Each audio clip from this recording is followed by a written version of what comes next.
You got it. I was able to find it today. And they had Commander Steel, and I almost got it, but then I'm like, man, who is Commander Steel? So I put it back. But this Huntress looks really good.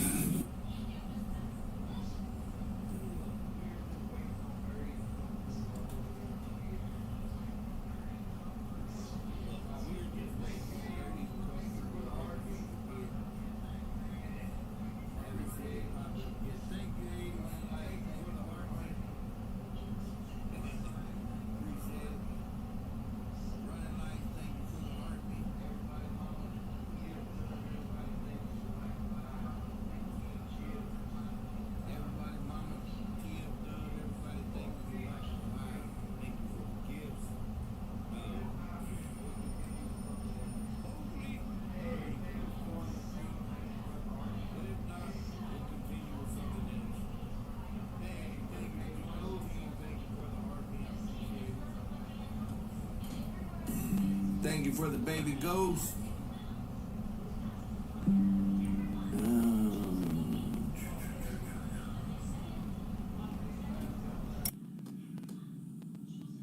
Come on, nerdy.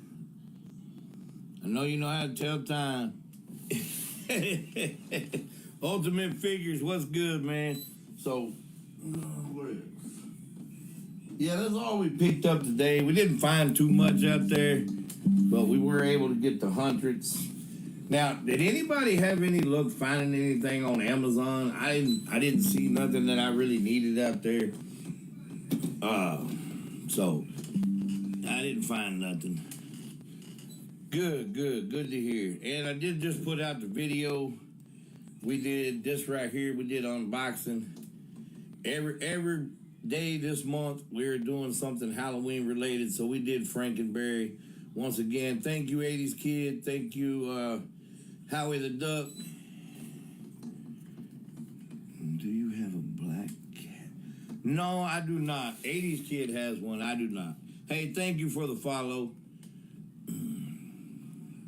I appreciate it. But we opened up old Frankenberry. Now, Frankenberry, yeah, Maya was sure wanting them Oreos, man. She sure was. But Frankenberry was my favorite cereal out of the little Halloween ones. Count Chocula was probably my third. Blueberry was second. And now they got some new one out that's green. I don't know what it is, but I've never had it. But that's what we opened up right there. We did a little video on that. Hey, Southern Collector, what's good, my man? We were just waiting on Nerdy Live. We'll give him another 5 or 10 minutes before we transfer over to something else, I guess. Hey, Willie Dynamite, what is good, my man? Thank you all for coming in. Chapin, thank you. If you're new in here, please hit the follow button, hit the like button, hit the share button, and then follow everybody else in here, guys. We are trying to build this community up. Running Lights is going to host Follow Friday, 8 p.m. Eastern, I believe is what he said. He can post that here in a minute. Yes, hashtag FYF, hashtag FYP, and the Daily Heart Meets, which most of y'all have already done that. That does help the algorithm. The more we keep the chat going, like Uncle Jimmy says, staying active is attractive. Uh-oh. There's Nerdy. Nerdy, where'd you go? Let me get you in here. There we go. All right, guys. Thank you for the follow, Cam. How you Nerdy. Good to see you. Welcome in, my man. How are you? Inverted back here. It's the only thing I forgot to flip. To get everything right. It's all good, man. Most of us know who you are. If not, we'll figure it out by the end of the show. Yes, you will. Thank you for coming on. I'm going to cut into the intro. I'm going to introduce you, and I'll tell you a little bit about how we do this thing here real quick. So, if you give me just a second.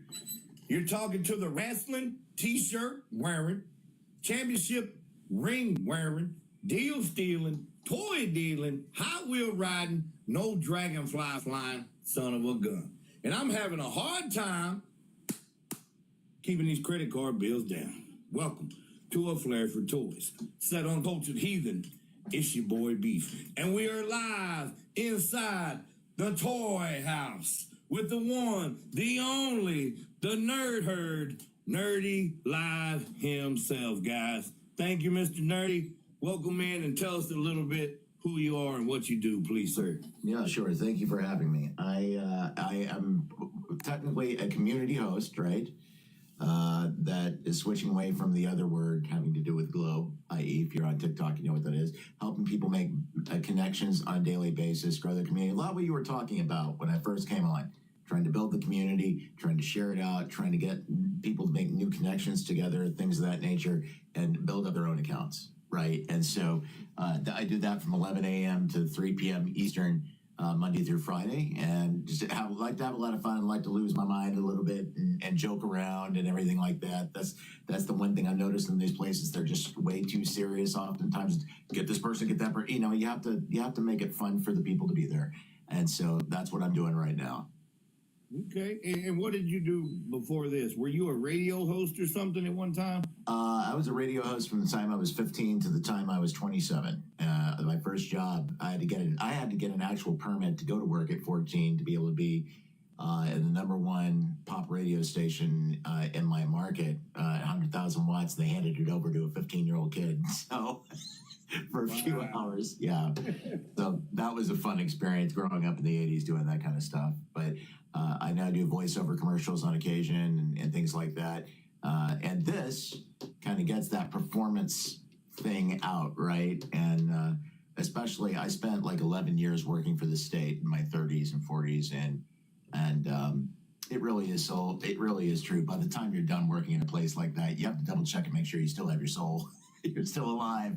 So it's just, I wanted to get in and do something completely new and different. Pandemic hits, I come in and I just started discovering, man, there's a lot of people like on Zoom and stuff like that doing cool stuff. And then a couple of years ago, a friend of mine told me about TikTok and said, you need to start doing this because it's perfect for you and for you performance wise. So that's what I've been doing, you know. Well, man, you're doing good, and we're going to touch more on that. I ran into your show thanks to my wife. She introduced me to it. I met a lot of good people through there, and have built a lot of following with the help of you and your people. So thank you very much. No, thank you for being in. That's awesome. And I know you've done some voiceover work, and you do know that I do a few wrestling voices and different things. Yes, you do. But is there certain like people's voices that you do, or anything like that? Well, I for the longest time I did Bobcat Goldthwait, which I cannot do anymore. But it was you know what I'm talking about, yeah. How you doing? What you do for a living? You know, and so my voice eventually did break, and it dropped about an octave after that, so I couldn't. What I do tend to do, there are two actors that I can do pretty well. May his soul rest, James Earl Jones, and oh God, I can't think of the name of the Russian actor. He was in the second Lethal Weapon movie, and he's these men are with the Los Angeles police. They're, be nice, and so, but James Earl Jones was an inspiration, man, and I actually had a chance to meet him at the Hot Springs Film Festival, and he was so sweet and so nice. And at that time, he had just gotten the job to do the ID for Turner for CNN. Because his voice was this is CNN, for the longest time, and so I was up there with a DAT recorder and interviewing him for everything, and I said at the end of this, I said, listen, we have a college TV channel, the one that everybody practices on. He said, would you mind? Back then you would have gotten sued for out of your mind I couldn't do it. I have to sign waivers and everything else in the world to do it for him, but he just grabbed and said, sure, I'll do it. Absolutely. This is Channel 29. Thank you. And that's it. And I was like, this is the nicest guy, man. He's just so cool, So I got a question with you on that. Who is the better voiceover, James Earl Jones or Morgan Freeman? Well, if we're talking dead or alive, I think Morgan Freeman has him on him since he just passed away not too recently. But to me, Morgan Freeman is I put him in the same vein. Okay, you put him side to side with James Earl Jones. James Earl Jones is very proper, and so when he talks like this, that is why he talks because he's also a stutterer, right? So literally, so I mean, I've seen him record. I've listened to him record a commercial with an actor here in Little Rock, and he was on a satellite thing or an ISDN line, and he was doing the ad, and it took the guy reading it in Little Rock about 10 seconds to do his lines, and it took James Earl Jones an hour because it was first thing in the morning, and his stutter is horrible. And so as a result of that, he's not warmed up. But once he gets that way, that's how he was able to get rid of it, is by being very proper and being on the stage all the time. And that just came across. Morgan Freeman is more of a light, just a general conversation kind of guy, And so there's a separation between those two. And I don't do either one of them very, very well down to the T, but James Earl I probably do better, That's pretty cool. Thank you for that. Now, Nerdy, I want to let you know this. What I normally do, I have an hour interview, and I bring on toy collectors and content creators as well. Whether you do comic books, you do action figures, you do art, whatever. We bring them on here. We get to know a little more about you. So I do know you do a little collecting. You've told me. Hopefully, toward the end of the show, last half, we'll get to see some of that. Absolutely. But what I like to do is, I know me and you were both a little older, but I like to take you back as a kid and find out stuff. So if we can go back a little bit, I won't get too personal. It's all about toys and action figures, stuff like that. Go ahead, I'm ready. Take me back. So, if you can remember, what was your first action figure as a kid? My first action figure was Han Solo. Actually, I had two of them. It was on Easter.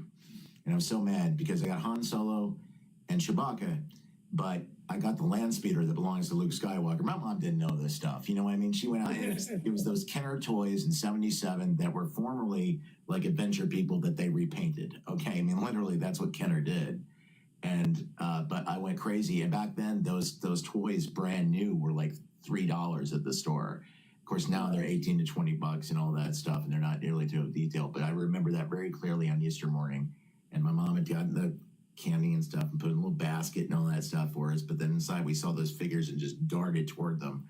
And my brother got the hookup. He got Luke Skywalker and Ben Kenobi, which in retrospect now, I probably should let him keep because I'm all about the Han Solo guy. But those were the first two figures. Okay. So was that the first line that you started collecting as a kid? Was it Star Wars? Yeah, well, my collection, that was what we did for years. I mean, literally everything that came out from the time that happened to the Return of the Jedi. We had the black Darth Vader case that had all the figures inside of it. You had the labels. They always fell out. It's terrible. And eventually, over time, of course, you end up growing out of those things. But like my brother would go in and he started building models, and he would go and build the Millennium Falcon. And that's why I called him and I said, look, I got a 1/32 model that I'm building in the dining room. And so it's going to end up covering the entire dining room table. What do I do? He's like, don't be stupid. Don't get divorced. Suspend it. And so I was like, okay. I know you listen. I know your wife must be very understanding to you. And if anybody else is out there that's married, you understand this is like, I'll give you your room. I'll take the house. You can have the room. Okay, but it's going to be packed, But yeah, that's the stuff that we collected for the longest time. Yeah. Awesome. So, did you collect throughout your childhood into your teens, or have you always collected, or did you stop for a little, or? Well, I think I probably stopped in my 20s, mainly because I was more broke then, right? But growing up, I went from the toys to I was a big poster collector. I loved one-sheets from movies. Everything. I love the fact that these people are so obsessed with video game characters now because they want to get T-shirts and go into cosplay and everything like that.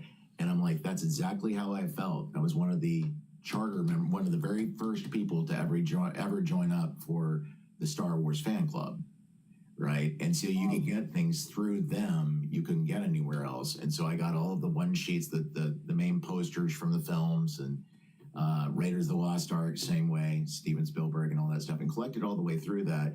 When I started collecting toys again was when my brother was telling me, who lived in Boise at that point, said, you know, man, there's a place called Hastings, and you got to go.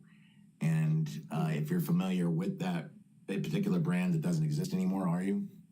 I actually worked there part time just to get the discount when There we it had is. one. That's it. That's it. Well, he said, go in there and just take a look. There's a lot of cool stuff in there and action figures and everything. And that's when my wife and I went in there, and it was the very first time I saw anything done for Hot Toys. Or rather, it wasn't Hot Toys. It was, what was the other company that they're now pretty much affiliated one with the other, Sideshow Collectibles. Oh, and they had this box, and it had Carrie Fisher's Princess Leia from '77, the outfit and everything, and the way the lighting had been done. And I know you know this if you've ever seen these things in person and unboxed them. It's like, yeah, they did a little photoshopping. But the thing is, I looked at it and my mouth hung open. I was like, that looks just like her. And my wife was going, oh. And so I ended up having to get it. And it's pretty much the first thing that we ever got. Right. And you brought it to the show. Nice. Oh, dude, I got all the history. So, and I knew the moment I took that home, I was like, oh crap, we just opened up a whole can of I'm gonna have to. I will be selling plasma from this time moving on forward until I get enough money to buy.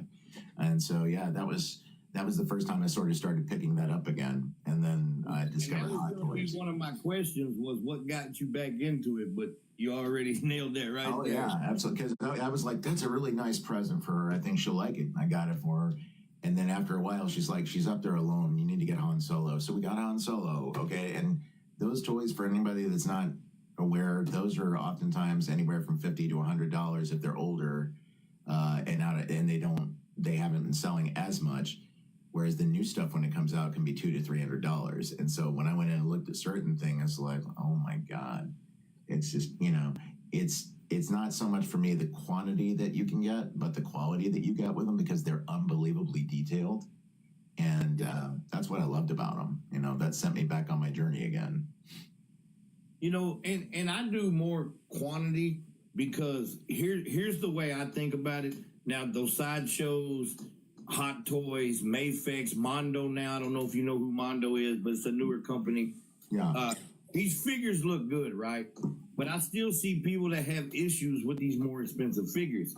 So I'd rather get a Marvel Legend at $25 and have an issue with it than to spend $250 and still have an issue with it. That's right. That's right. That's just my preference. You know what I'm saying? And plus, I do this show. I do all kinds of reviews. So, it's easier for me to get a lot of these and have more content than to be buying one $300 figure. Oh, no, absolutely. Absolutely. That's more of the review. Those, I think, honestly, would be better served if they would say, okay, have the company send it to you, review it, and then, give it a positive review. But then people at least would know the kind of shortcommings of it, too. And I'm trying to get to that point, but I don't think Hasbro or Mattel's probably going to do it because I call them out on all their their stuff, But I'm just being honest and letting people know, hey, what they can expect. You know what I mean? Absolutely. Absolutely. And I know what you're talking about, because even, actually, you said Marvel Legends, Marvel Select. Yeah, I have some of those as well. Yeah. Yeah, I got, and I brought it, actually, it's in the room as well, is I got Sam as Captain America for the next iteration. But it came out right after the final episode of The Winter Soldier and Captain America. And or the Winter Soldier and Bucky's character, but when he became Captain America, because I knew, number one, that was going to be, as an original first piece that came out, really, really valuable. Not even if the movies do well or if the TV does well, it's the fact that this person who is now portraying this actor in the film is the next iteration of Captain America, and he's black, and it was right after Black Panther died. It was just, I was like, I'm going to get that, because that's one of those things I keep in the box, right? Because I know it's going to be valuable. So, but anyway, go ahead. And I will, speaking of that, since we're talking about it, this is the latest Marvel Legend of that came out. Ouch, now, wow. It looks really good from here, but I don't like the way they curved the wings. If they wouldn't have curved the wings, it would have been a perfect figure. But it does have the bend in them. You can bend them down, like where he's covering up and stuff like that. You can move them different positions. It snaps off real easy though, but pops right back in. But yeah, I just didn't like how they curved the wings on it. Other than that, would have been chef's kiss. You know what I mean? Absolutely. And those smaller ones, man, a lot of those things, even the Black Series from Star Wars, they are so well detailed now. They're not exactly this small. I think they're somewhere around. They're just like the Marvel Legends. They're 6-inch. Right. And so they do those really, really well. And so sometimes those are the better buy. They really are. So yeah, I like Star Wars. I like the original movies. I ain't really like too much. The Mandalorian and Boba Fett shows were okay. But I do collect Black Series, but only at a discount because they've gotten way too pricey. You know, I think Star Wars is the highest price point that they have that Hasbro has to pay out. So Disney's just wanting too much for the property, for that. No, that's absolutely true. And when you think about it, I assume that they can see it as an expectation for people because once again, Lucas wasn't stupid. He retained the toy rights and everything. Carrie Fisher made the joke all the time. She would say, every time I look in the mirror, I got to pay him $1 because he's got the right to my face that he puts on everything. So yeah, that's how he figured out how to do that. And that's just, I love those stories too, as well. So give me 1 minute real quick. What I do on here too, every 10K, I give them the intro.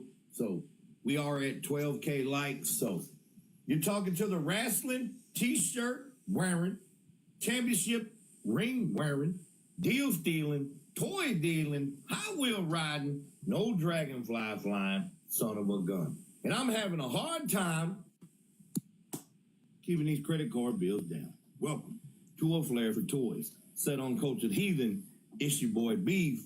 And we are here live with Nerdy Live inside the Toy House. Once again, Nerdy, thank you, man. There was a few questions I forgot to ask, taking you back as a kid. Let's see if we can get you back in that moment again. Regress me. I'm ready. What was your favorite cartoon back then? Well, what's that? What was your favorite cartoon as a kid? Oh man. Well, first of all, from a kid's perspective, and they're now still my favorites as an adult, are Warner Brothers. Any of the ones that are the cartoons, man. Especially Wile E. Coyote versus the Roadrunner, or or Pepe Le Pew. I love Bugs Bunny and all that. Don't get me wrong; that's a great wise ass. But those two characters, guys, they taught me everything I needed to know about life. The harder you chase after something, the quicker you're going to run into a brick wall that looks like a tunnel. Okay, and the other part of it is it doesn't matter. Okay, if you stink, you stink. There's nothing you can do to get around it. So stop chasing the girl until she notices you. That's it. Those are the things I know. I've learned that you just got to be acceptable. Accept those. You get a lesson out of them. But from the perspective of things that pretty close to this, I remember two series that I watched as an elementary school kid. One of them, and both of them were Japanese.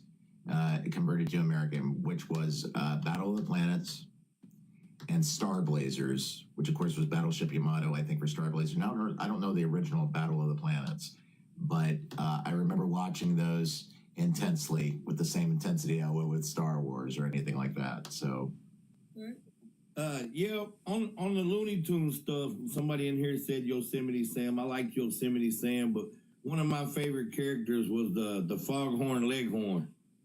I'll say now, yeah. I love it. Now, real quick, did you have a favorite movie as a kid? Do you remember? Yeah, well, I had to say, I hate to be the dead horse, but Star Wars. The first movie I ever saw was in the theater was Pete's Dragon, and then the week after that I said Star Wars, and they said, "You want to go see Pete's Dragon?" I said no. And I was 5 years old. All I knew was I barely understood the story, but I was so enthralled with it. And then it's just like anything else. You grow up, you might grow out of it. It is designed for kids, but at the same time, it has this traditional arc and story to it that is based on mythology going back to Greek mythology, right? And so if you study stories and you're a writer, I'm a writer as well, I look at that hero's journey, and that has sort of fascinated me because he literally ripped off everything from his college professor, every single aspect of what you see, even when the main character's limb gets dismembered, all of that stuff is tracked back to Greek mythology moving forward, and is now in all of these major blockbuster movies, and that's their format. So I don't know. I've fallen in love with that and kept it in my heart, so to speak. Got you. Real quick, a lot of the people that are in this chats and that are a part of our community, you've seen them come through your live. I don't know if you'll remember some of the names. 80s Kid, Yes. Bart Man, Yes. Running Lights. Yes. They're all up. Retro Man and Cringer. We're really big. We also, Running Lights is hosting a Follow Friday at 8 p.m. Eastern this Friday. And that is for everybody to come in, jump in a box, tell who you are, kind of what you collect, maybe show a few things, and then you bounce out and we just rotate around. So that's another thing that we do as well. And we do rotate it. I've hosted, 80s hosted, Dynasty Toys is hosted, and Running Lights has done one. He's doing another one. We just keep spinning it around. You spin me right, round. But but anyway, anybody in here, if you're not following Nerdy Live, please go follow him. Tell them what time you're on, Nerdy. It's 11 a.m. Eastern, Monday through Friday, and I go till about 3 o'clock in the afternoon. And we're just going to help you make connections with people, grow your profile on TikTok, and kind of reach out and maybe build your own. I always say this, build your community inside of ours, because everybody, 90% of the time, someone has an agenda to either go live, open a store, monetize content, play video games, whatever it is. So building your own following inside of ours just by getting in touch with other people that are in there and having them help you push you out type thing. So.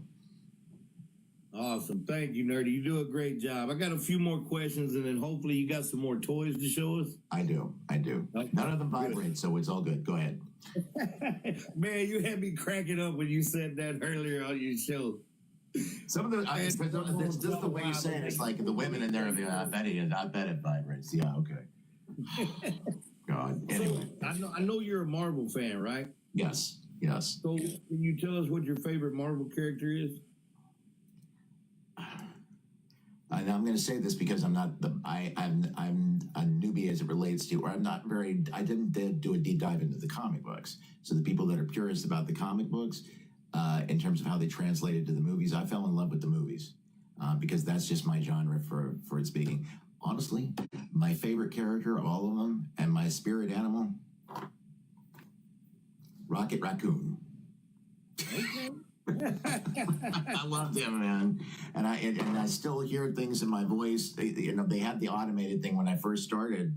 You can go into Tickfinity and have a voice answer if you put it inside of on the Tickfinity program to actually feed information and stuff to your back of your screen. And one of them was the voice of Rocket, and so someone could type in a text and be like, "Hey, pay attention to me, nerdy. I'm right here. Jeez." It literally translated. So I hear that voice in my head all the time, along with the others. Anyway, go ahead. Yeah. I love it, man. I love it. So I know you're a big movie fan too, and of Marvel. So what is your favorite Marvel movie? Is it Guardians of the Galaxy since you're a big Rocket fan, or is it something else? Honestly, I just from the perspective of the finality of it, I will say that I for a standalone movie, I think, in my opinion, my favorite ones are The Winter Soldier and probably Black Panther, because I was really surprised. And this is not, and I don't say this from a racial perspective at all, but it's just that, because I've had friends that have been saying this to me for years, and a woman I dearly love who's been trying to get kids to read more books, but they can't, if they don't see themselves in the books, it doesn't relate, right? And so I thought, well, this is going to mean more to the African American community than it would to me. But the way they told that story was Brian Coogler was so good, and it was so universally translatable to everybody that I thought, as a standalone, those two were the best. But for my money, it's the finale. It's Infinity War and Endgame, because there was so much emotion to it, and they gave everybody their moment and enough moments to be good, On your left. There it is. Exactly, right? Now, everybody argues with me with that, and that is probably my next one. But Captain America, The Winter Soldier, that is my favorite movie out of all the Marvel ones they've done so far. Really? Even that. I just love the way it was done and how it was put together. So, and that's the thing about it is, like I said, I didn't even get when they first put out the first Captain America movie. Now I appreciate it so much more because I can watch it in the course of looking at that ultimate timeline in the movie, where everything goes and how it all comes together. Now I appreciate it a lot more. I remember the first day I went to see it at the movie theater, and I came out, and a critic was passing me going in that I knew. And they was said, what'd you go see? I said, Captain America. And they said, how was it? And I said, air conditioned. So it was, there was, I did, it's just because they had that whole cheesy thing in the beginning with him trying to sell the bonds and all this other, and I was like, and it was a little creepy to see Steve Rogers as the shrunk version of himself, but as it's gone further, I thought I really liked that. And I also tend to appreciate more the arc with Tony Stark, that character being kind of a giant jackass and selfish, turning into the guy who saves everybody because he's ultimately doing it for his family, but still he's doing it for a higher purpose, So I love things like that, and I dig into them, even though I know they're pop culture and you probably shouldn't, but I do. So I actually felt the same way about the first Captain America movie, but maybe it was for a little bit of different reason. But for me, it was like I knew everything of this. It was too long for stuff that I already knew. Not that it wasn't good necessarily. I'm sure it was better for somebody who was going into it not being as familiar with comic books and stuff like I was. Mm-hmm. And then it took about people that don't know the things that you know from the comic books. In other words, how do you feel about it as a comic enthusiast going in to see these movies, as versus someone who's never seen them, doesn't know the story as well? Like, you just don't understand, Thank you for that. How do you feel about that? Well, and I was just about to get to that. Like with the Avengers, the first one, it was a good movie, and it grew on me more. But knowing that wasn't the original Avengers, it just, there's no Ant-Man, none of this, and I was just like, really? But, I understand they got to switch it up, and they're trying to bring other people and try to change it up, Sure. Yeah, absolutely. And same way with Age of Ultron. Even though I liked that movie, it was like, okay, this wasn't who created Ultron, but okay, this is what we're doing, But yeah, as long as you can embrace the changes in it, and I think that happens with every piece of literature. Either there's no book that gets translated perfectly, other than I was mentioning this today. They're like, what's the perfect one from book to screen? And I'd say probably Dune, the last version of Dune that came out, and if not that. Minus the fact that it would have been a musical, maybe Lord of the Rings, but that, because there's songs all the way through it. But, as long as you can sort of adapt to that, embrace that idea and not hold it as sacred, I think, it's still a fantastic movie. And Whedon, no matter what he did off screen as a director, at the time I thought, well, that's the best comic book movie I've ever seen, because he was able to take this entire cast and make it all work. But he's a master at doing that, and he's been doing it for years. He did it with Firefly too, and so I love that ensemble idea that he has. But anyway, yeah, I like it. And I'm not that I don't like to read books. I don't really have the time to read books.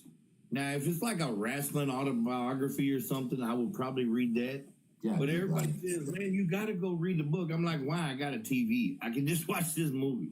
You know what I mean? At 2 hours and I'm done. Exactly. I got the rest of the time to go get on TikTok or whatever. I don't need to spend 4 days reading a book. But I get it for the people who do like the books better.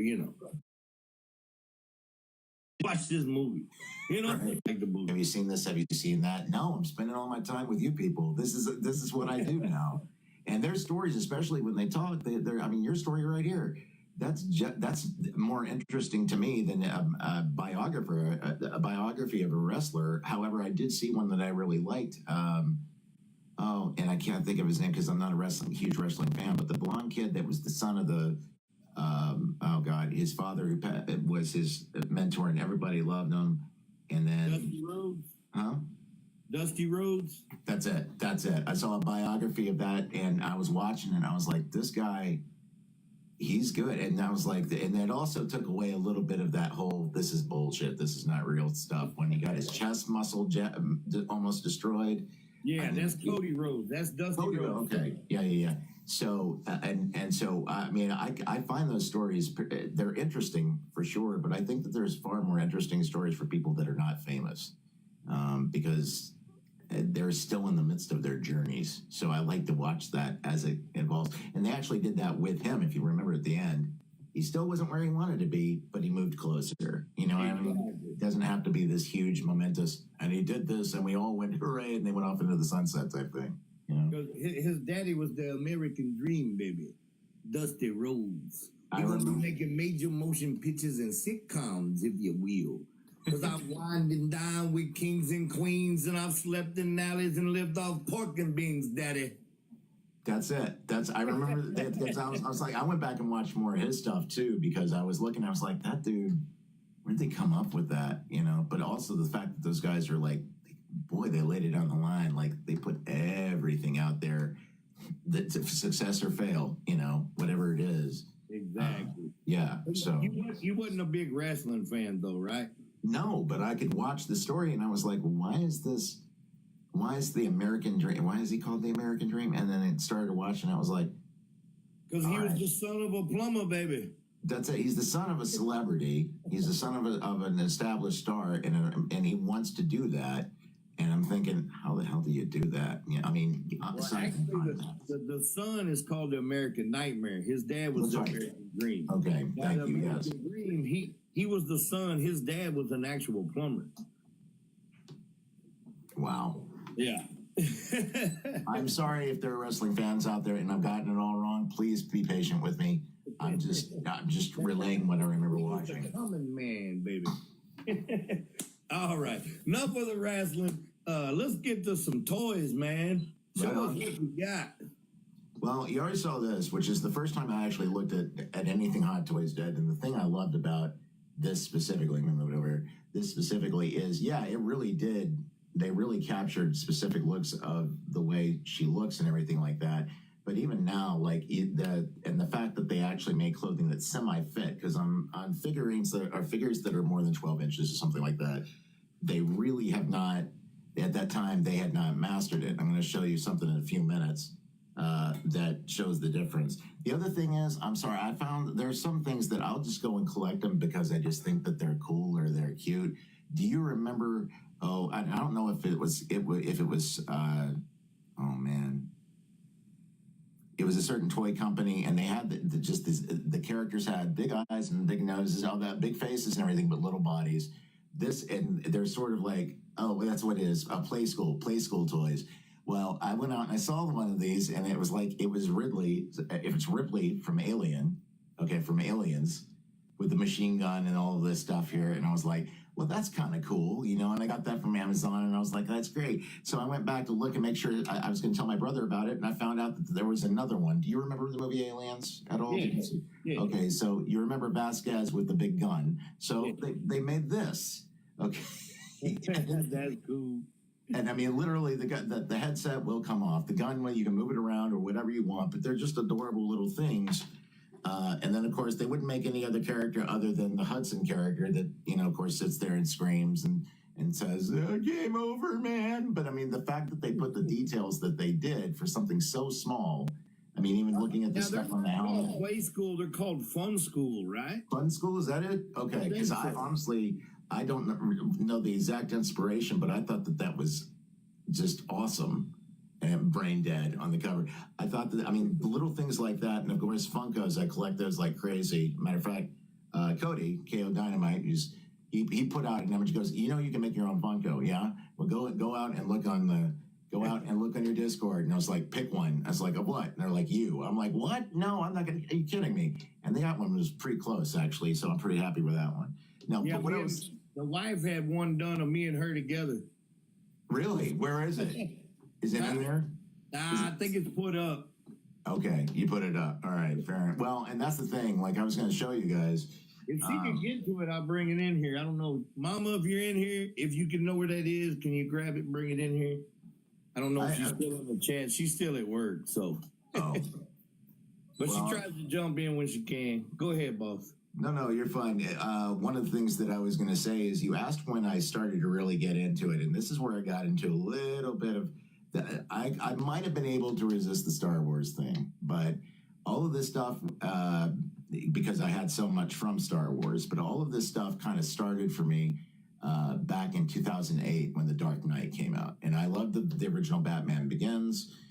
It is the only series, the Nolan series is the only one that I really, really thought that's dead on. That's what I wanted to see in Batman story because it's been told so many ways now. And so but what Hot Toys did, if you go and take a look out there, looking at Heath Ledger, that's when they really started to impress you because literally they created this character with not only the detail was so deadly close to the way he looks in the film, and they've done iterations where they've improved over time. They made him in the bank robber outfit in the beginning of the movie, the purple outfit, and then they would create. They gave you these multiple head sculpts of the character's reactions. Now, and you could pull back the back of his head sculpt, go inside and shift his eyes back and forth. I mean, it was the damnedest thing I'd ever seen. I thought it was amazing, right? Then I went out and started looking. I was like, I don't have a Batman. I should probably go and look for one of those.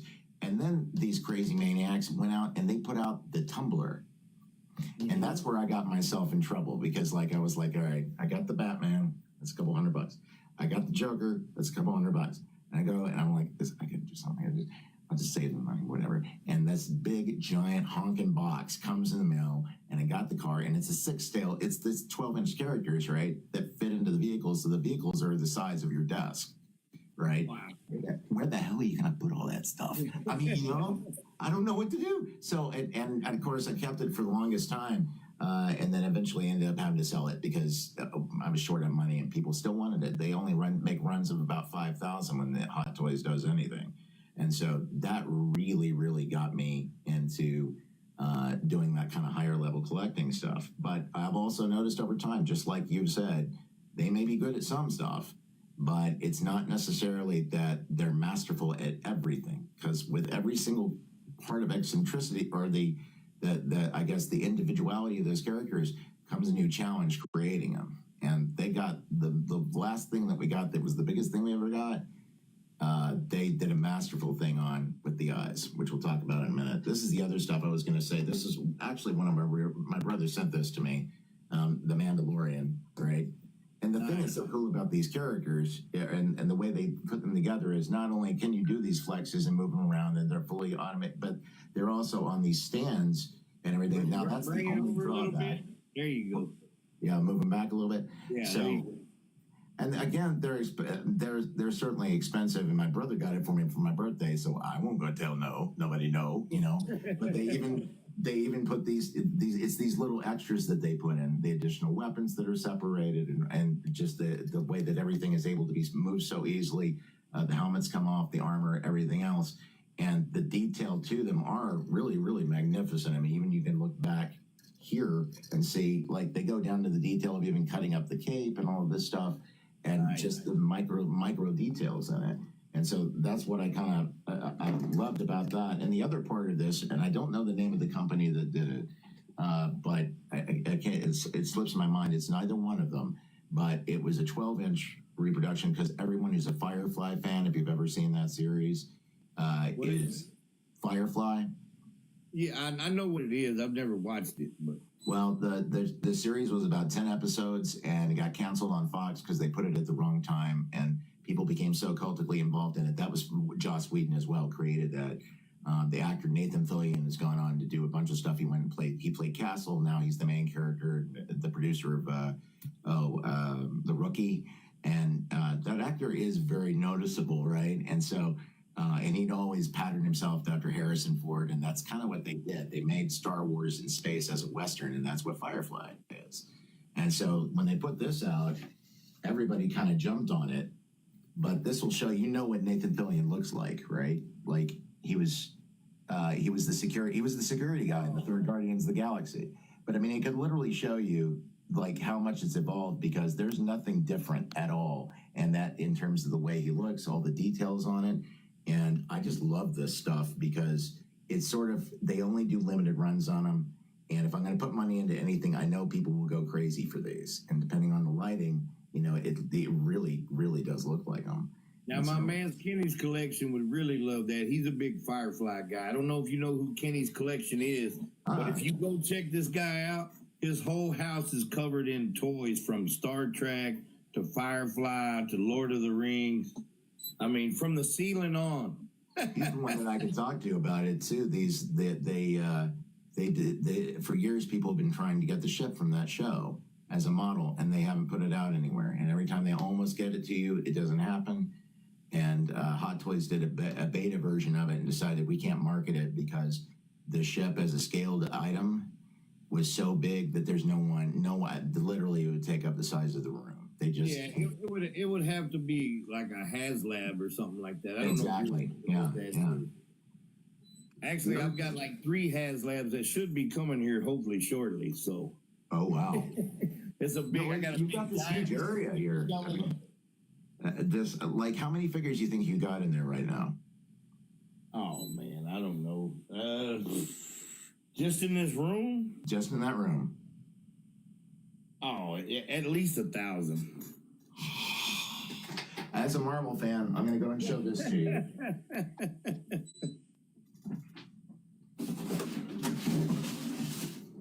This was one of the other things too, and I knew that this is not the same thing that I have. I have a smaller version of this downstairs, but this is what I was talking about. That right as it came out, and keeping it still in the box, and the wings you can separate them and everything like that, and it's a beautifully done figure. I think I'm not sure what it went for, but I know that of course, obviously, as soon as these things go through on the first run and they're off the market, everybody's going to try and triple the price on eBay.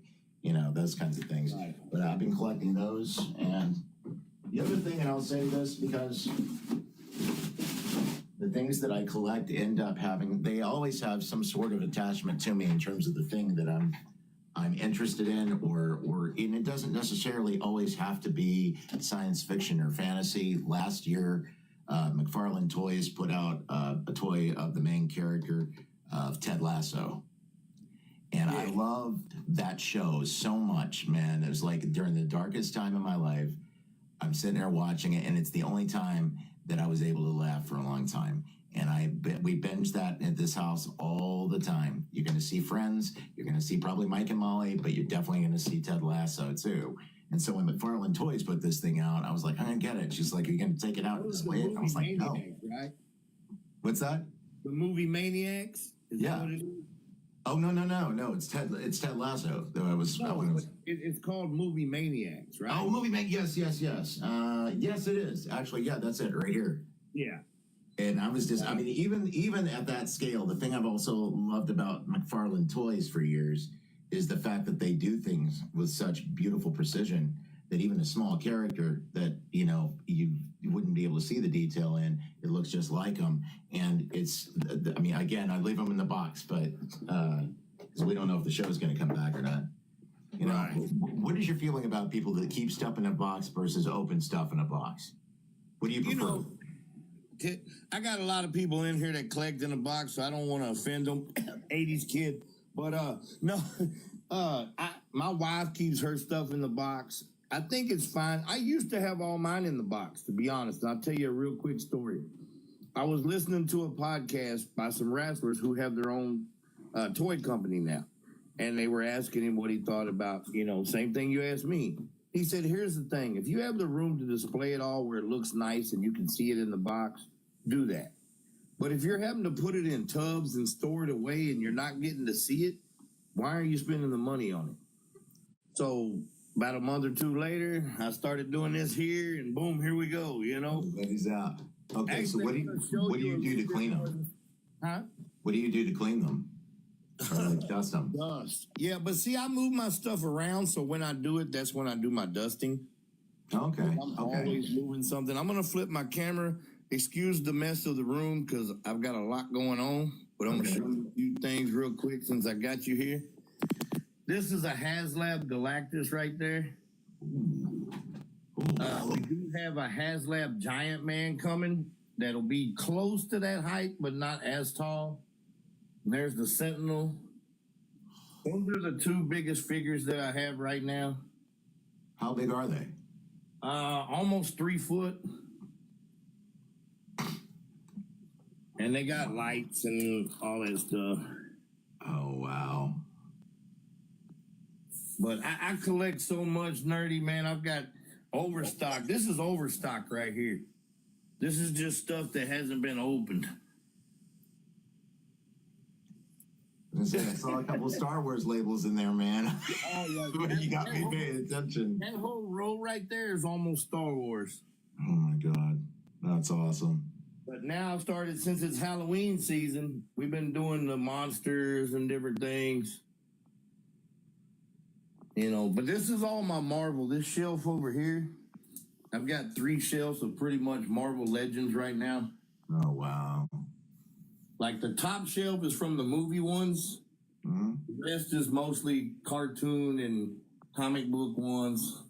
You see the Odin and Hulkbusters and stuff back there. There's some Star Wars. That's the Black Series right there on that Yes, shelf. it is. I can tell. Let's see, where is it? Yeah, oh God, what is it? The silver stormtrooper from the first I got to do the little puzzle thing. Do you ever get the puzzle thing on your show? I do. Yeah, to spend 5 more minutes since you're moving. Yeah. And then there's a little bit of the 3.75 stuff. I also collect 124 scale cars. Oh, wow. Yeah, I collect too much shit. X-Men 97. That's the new series that came out from the cartoon. More wrestling figures. And then we got Godzilla and owls and gargoyles and all that stuff.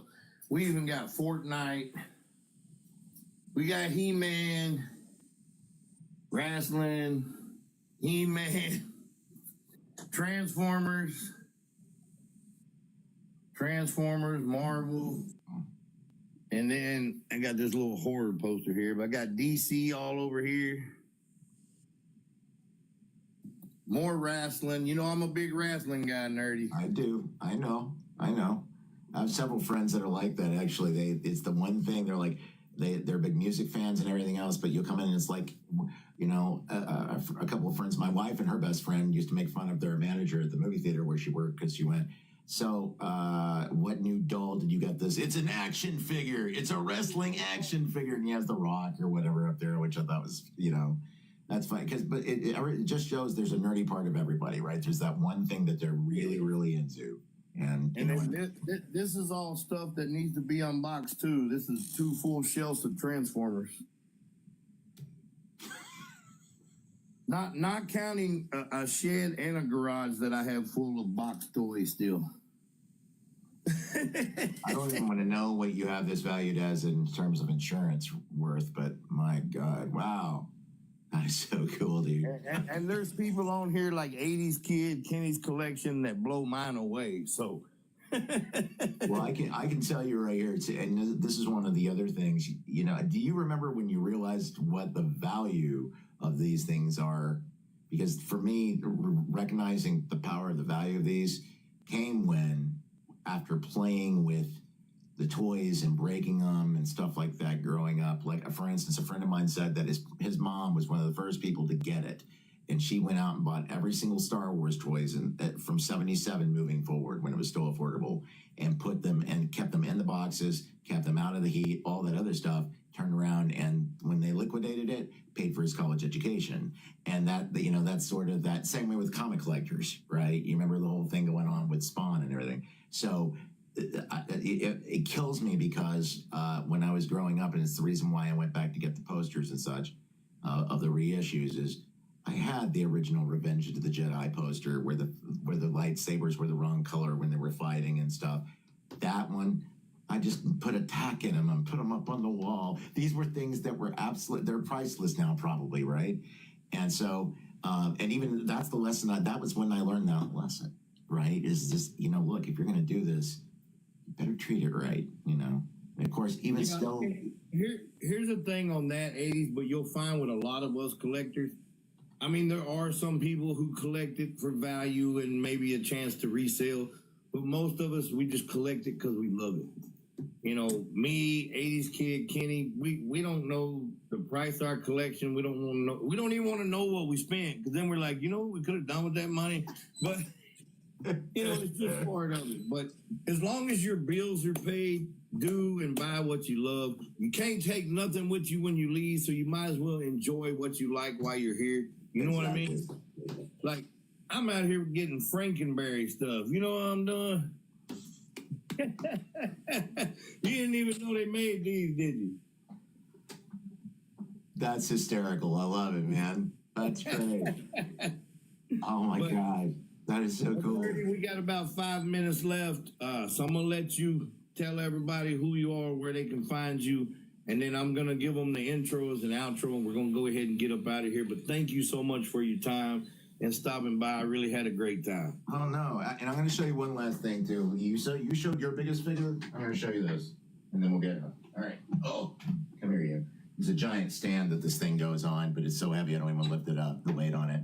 This, you guys have probably seen a lot of Baby Yodas everywhere you go, okay? And some of them are really good with their details. Some of them can actually talk and move around and everything. This is not one of them. This is one of those that is an actual scale of the figure, okay? And if you look, those eyes are the only thing that the toy company, which was Hot Toys, the only thing that they didn't create. They got those eyes in at least the first run of these, which was 5,000 of them. They got them from the model shop that made Baby Yoda for the TV show, right? And so those are and it's unbelievable looking at it because you would think the thing is going to start moving on you. The hair is there and everything, and it's just down to the last detail. And even if you watch the show, you know that he keeps taking stuff off of the ship, and they took he takes this little controller in his arm, so we can get it in here, that you can actually move this arm around, and it's magnetized so that he'll carry it wherever he goes, right? And so, those are the things I love, those little details. So, yeah, that's our biggest thing. And what was so funny is, how I've said this joke, honey, I got you a bowling ball for Christmas. Now you bought that for yourself. I got this for us. And she goes, you bought that for yourself originally, didn't you? Yeah. She's like, I'm so glad you gave it to me because we actually have it. I wasn't joking. We have it on our coffee table. Downstairs, our living room looks like Star Wars. Our dining room and den looked like Star Wars threw up on it. But that's the one that's right there in the middle, like a giant plant or something would be normally. So that's awesome. Thank you for sharing that, Nerdy. Well, listen, guys, thank you for having me in. And like I said, I want to invite everybody in tomorrow. And I apologize, I did not see as we were talking. This is the way I always am. I don't watch what's going on in the chat. Thank you so much for this right here. In case anybody knows, I didn't know this. You can go up there and press the number and see who sent that to you. I didn't realize you could.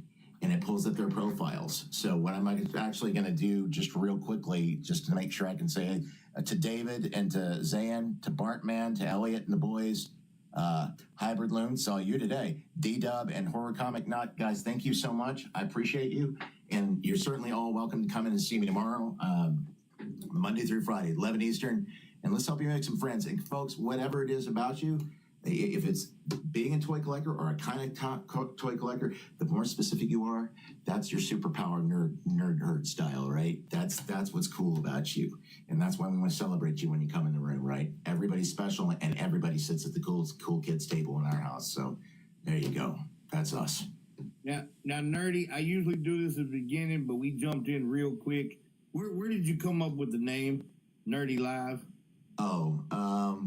Well, I thought if I'm going to do something like this, I want to do something crazy, but I want to be nerdy, but I want to be like a nerd herd. And there was NBC had this show called Chuck on a number of years ago, and he worked at a place that's a Best Buy ripoff called the Nerd Herd, and I was like, that's it, call the community the Nerd Herd, and I'll be nerdy. And actually initially I was nerdy sales because I was going to create a store with nerd-related stuff, science fiction, horror, all this other stuff, and populate it, but I never got around to it. And I've told that story before, too, about how nobody came into my room for the first few months because I was marked as a business. And if you don't sell anything, they don't send you people on TikTok. So I didn't realize that and had to click it off after about 2 months. Somebody said, You moron, you're an individual now. You're not a business. See what happens. The next day I had 15 people in the room. I was like, okay, great. And started building from there. So yeah, that's where it all came from. So there you go. Well, man, thank you so much, Nerdy. I really appreciate it. I'm going to hit the intro as the outro, and we're going to get out of here. Make sure y'all check out Nerdy, and everybody follow everybody. That's what we do. Let's go. Let's grow. You're talking to the wrestling, T-shirt wearing, championship ring wearing, deal stealing, toy dealing, Hot Wheel riding, no dragonfly flying son of a gun. And I'm having a hard time keeping these credit card bills down. Welcome to A Flair for Toys. Set Uncultured Heathen. It's your boy Beef. And we're Nerdy, like we always say. We are many, but we will be one. And I may be leaving, but I'm still that